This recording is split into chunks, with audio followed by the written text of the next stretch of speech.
How to reverse a video on Instagram. Hey everyone, it's me Jessica from Create, Login and Delete. You can't reverse video directly on Instagram, but you can do it easily with CapCut and upload it after.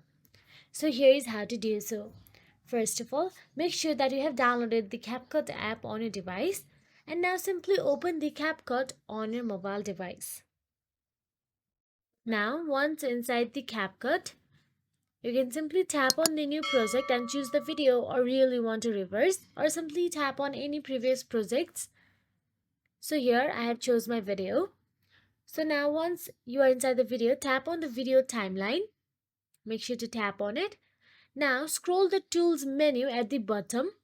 You can see there are some options available. Scroll it and you will get to see reverse option available there. Look for the reverse and simply tap on the reverse. Now CapCut will process the reverse effects. This may take a few seconds. Now they will preview the result. Your video now plays backward. All you have to do is tap on the export button available at the top right corner of your screen and download it to your device. Once downloaded, you can go to the Instagram and upload it. So that is it. If you found this video helpful, please like, share and subscribe our channel, and thank you so much for watching.